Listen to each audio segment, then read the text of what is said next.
Hello and welcome or welcome back to my channel. My name is Fran and today I would like to talk about the mirror of reality, the illusion of the 3D and much more.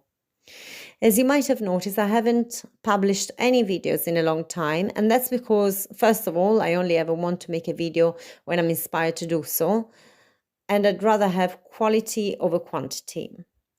Now, all of my podcasts are basically made themselves. When I record a podcast, I script it first, especially the ones on quantum physics, as the concepts are quite complex and I don't want to improvise. However, I never sit there and think about the content. It just flows out of me. I'm in flow. I don't have to struggle, search for words, look up quotes, link the subjects together. The content literally writes itself. And it's the same with everything else in life. When you are present, when you are in flow, in creative mode, it's like an external force is carrying you through and you just go with it. It's effortless. I also like to paint. And when I do so, I don't think about what I'm painting, if it's good enough, if I have the right colors. What if I make a mistake? What if nobody likes it? I really don't care. I just paint. Judgment is absent. The rational mind is asleep. I let go of the ego and just enjoy the process like a child playing with colors. And whenever I do anything in this mode, I never regret the results. Now, people will tell you that you cannot live life like this, that you have to be rational, logical, that you have to know, to be informed, to make an informed decision, to weigh the pros and cons of a situation and then put them on a scale, and then and only then can you make a decision. Most people I know will tell you that that is the best course of action, perhaps the only way to take decisions and make choices. Well, I cannot function like that. And not only can I not function like that, but none of us really do. It's another illusion. Free will is an illusion. And I'll tell you why. In 1983, Libet's experiment showed that conscious choices are made a fraction of a second after brain activity reflects the decision to make that choice. For instance, to flex a finger, let's say, to make a movement. In other words, the readiness potential, that's what they call it in neurology, the electrical activity in the brain occurs before the participants become aware of their own decisions. Now, let this sink in for a second because the implications of these findings are huge. If the readiness potential, if the electrical activity in the brain predicted participants' decisions before they themselves reported awareness of having made those decisions, then where does this leave free will? You see, we think that we are choosing freely, yet that choice is made by our brain before our rational mind can be aware of it. What this shows is simple. The subconscious mind makes decisions below the level of conscious awareness. Then after that decision has been made unconsciously, our rational mind finds ways to justify that choice by coming up with logical reasons. What this means is that the subconscious is running the show, but we think that we are making decisions in a rational and logical manner. We think that we are running the show with our logical mind. From the partners and friends that we choose, to our diet and exercise, to the house that we live in, and even our career choices. All these choices are made unconsciously, on a hunch. They are all made by our gut instinct, not by our rational mind. Perhaps the more well read or cultured a person is, the more complex and intricate the reasons they will come up with for why they've made a decision or another, or why they made the choice or another. Yet they would have made that choice on a hunch, like everyone else. But they will give you good reasons, good rational, logical reasons why they came up with that decision. Now, all decisions are made by our subconscious, whether we like it or not. Our subconscious is running the show.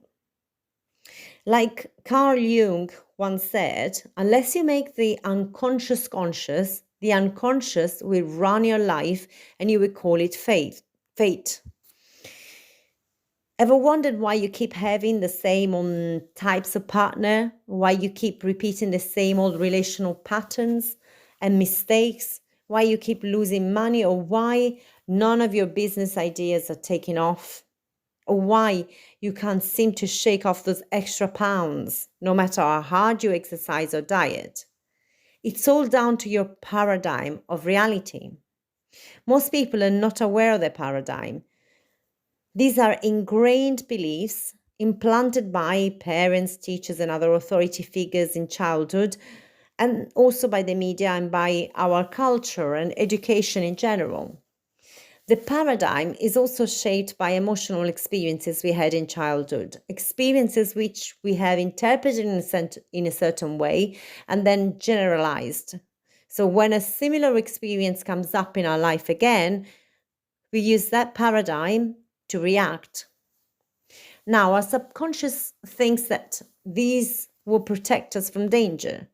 But what it really does, it makes us live our life in autopilot, in some sort of hypnotic trance, never really being aware of what is going on and why we are not in control of our lives.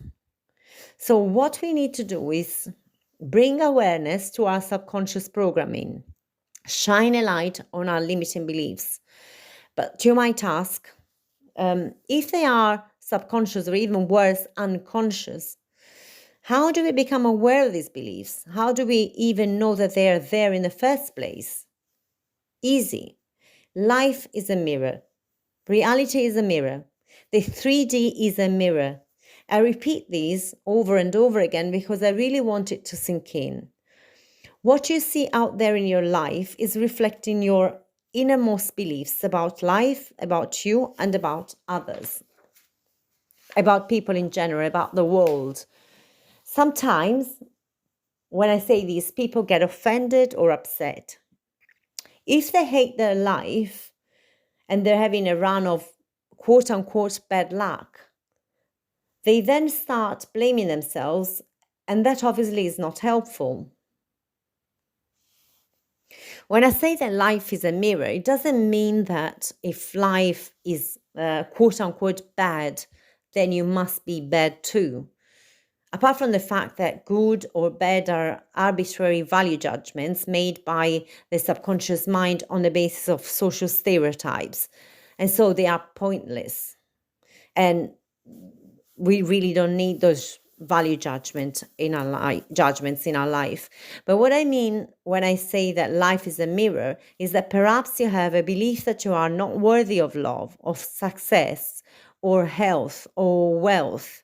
Maybe you believe that rich people are dishonest and greedy, or that slim people are superficial, or that mothers are victims that have no life of their own, etc., etc. Pick your own beliefs. So the fact that you have a bad, again, quote unquote, bad life does not mean that you're a bad person. It means that you have disempowering beliefs which need changing. Now, the easiest way to discover what your limiting beliefs are is by reverse engineering. So look at your life, at what your life is showing you. Remember, that is the mirror.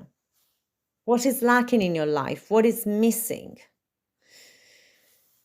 Or what do you have too much of, even?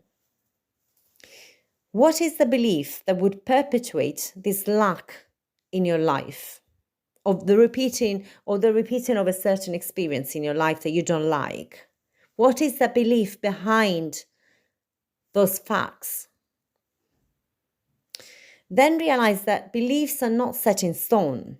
They're merely thoughts that have been repeated over and over again until they become automatic, like a reflex.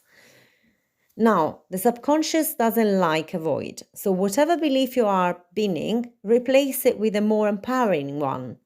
And then repeat it over and over and over again. And remember, repetition is the secret. When the brain encounters a new stimulus, it activates some neural pathways in the brain. And with each repetition, these pathways become stronger and stronger. more solid, more real, pretty much like a muscle in the gym. The more you exercise it, the stronger it gets. Now, perhaps the most difficult or challenging step is becoming aware of our paradigm, of our limiting beliefs, because it's so familiar, because it's all we know.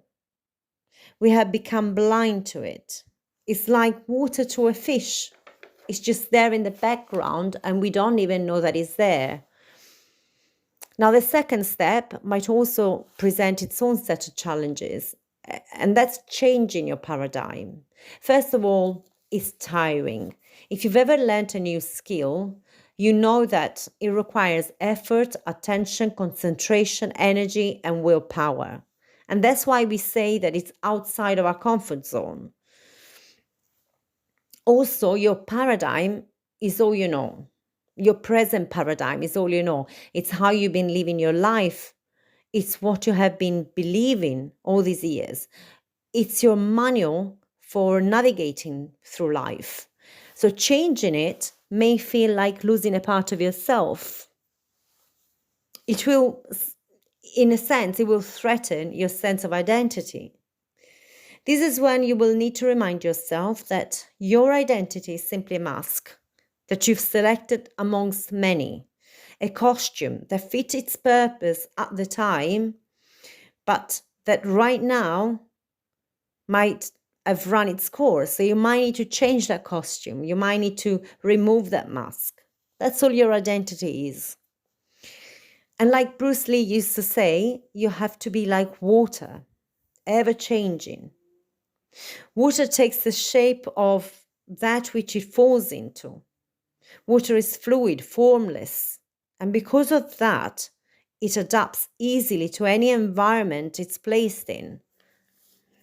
And as Charles Darwin maintained, the fittest is not the strongest of the species, rather the most adaptable one, the one who can adapt to an ever-changing environment in the least amount of time. So if our beliefs have become dysfunctional or maladaptive, we need to change them.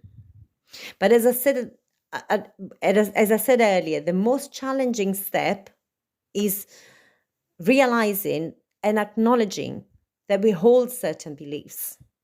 Just the other day, I took part in an exercise class that I hadn't done before, and I didn't know the class nor the instructor.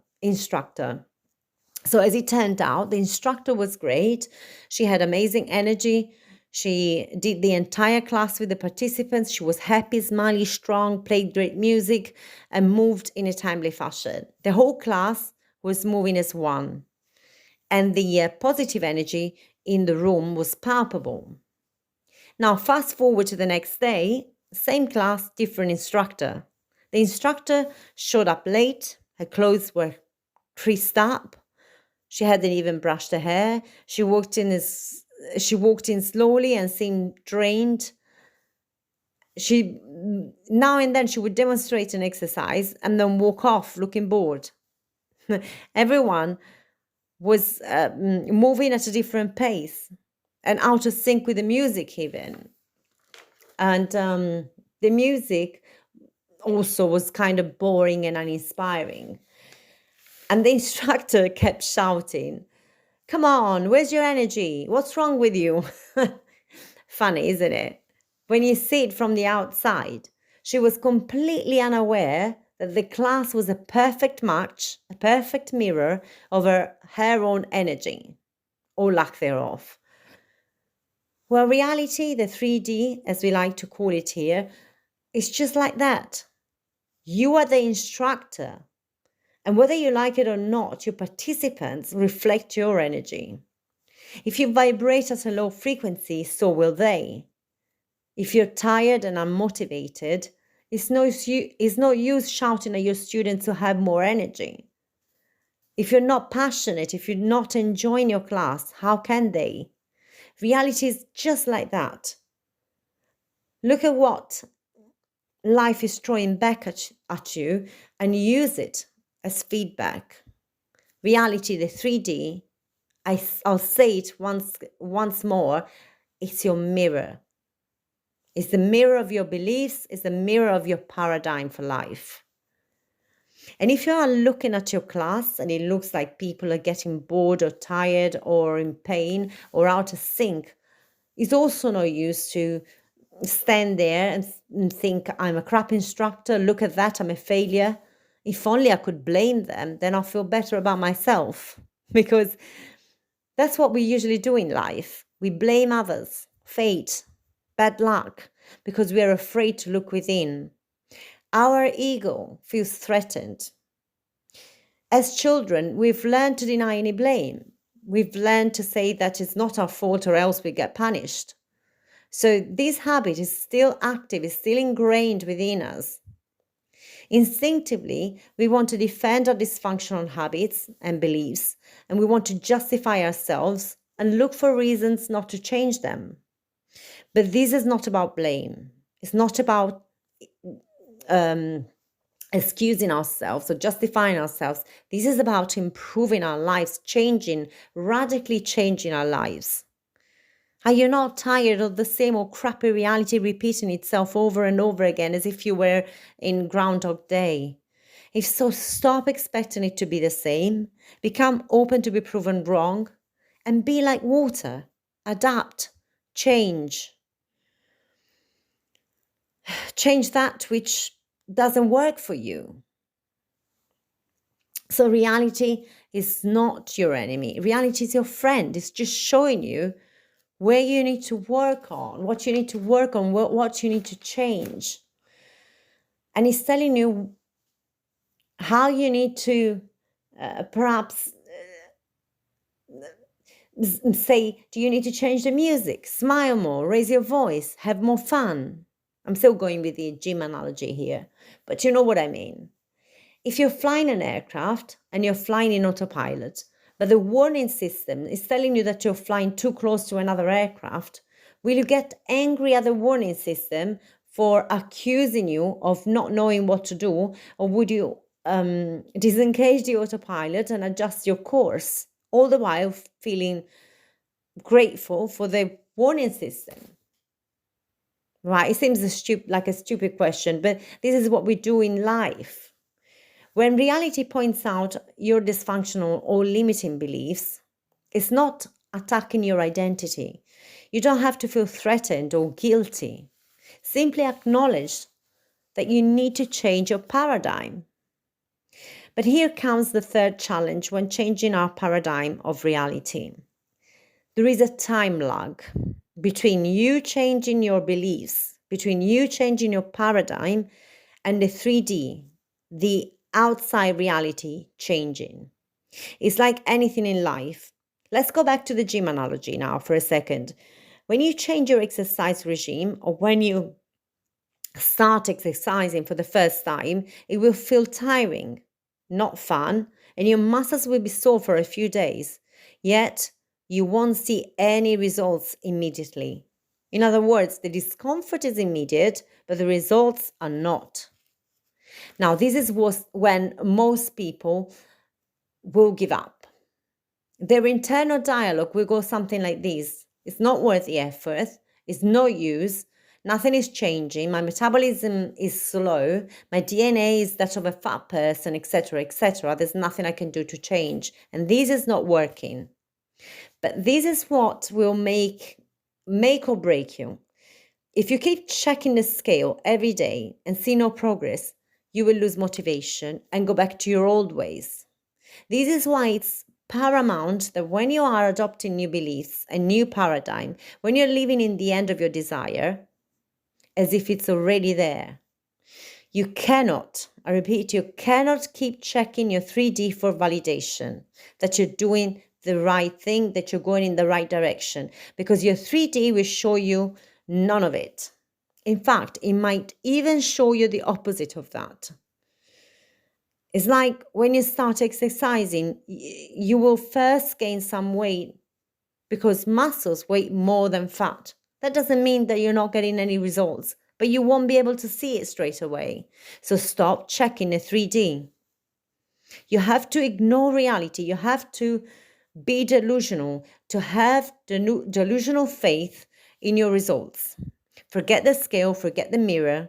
If you see something you don't like reflected in it, remember, these are the results of your past beliefs and actions. This is your old paradigm reflected in your present 3D, in your present reality. You will have to remind yourself this, because in the midst of you living in the end, you will receive what you deem to be perhaps bad news. And if your resolve is weak, you will fold. I can guarantee it. That is like the snake in the Garden of Eden, the temptation.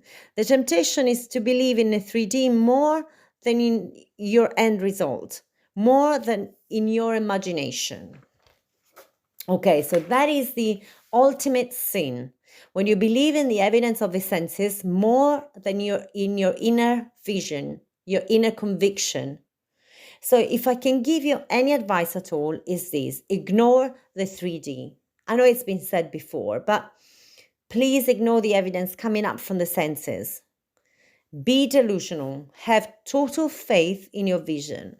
Remember, if evidence contrary to your vision comes up in your reality, that is coming up from your past vision, from your past beliefs.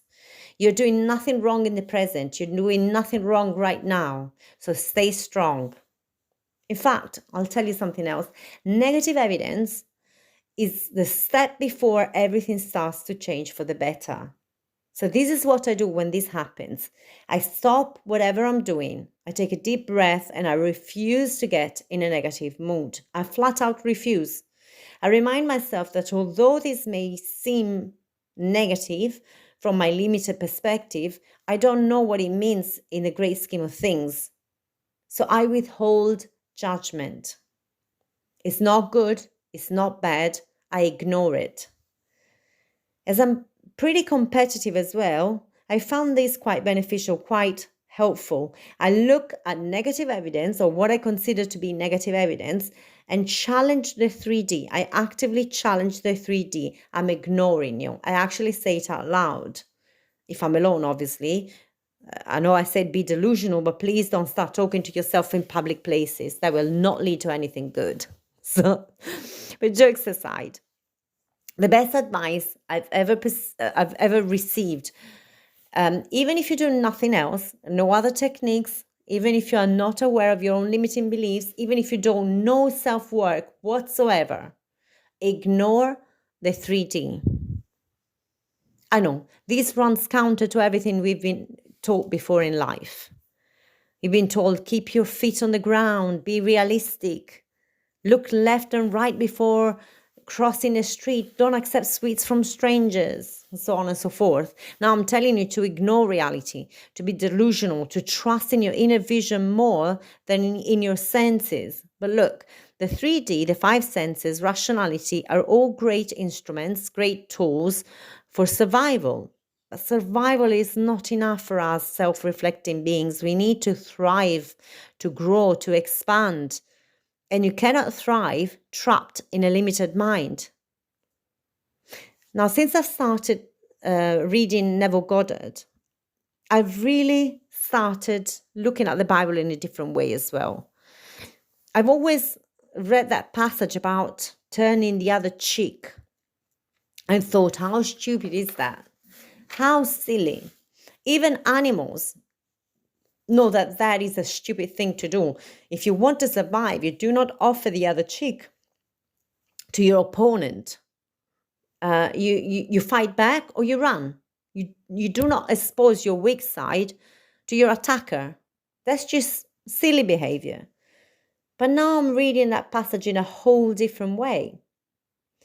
And the way I read it is this: if reality slaps you hard in the face, turn the other cheek. Look the other way, ignore it, pretend it never happened. You see, fear can only ever have power over you if you run away from it. When you face it head on, it dissipates.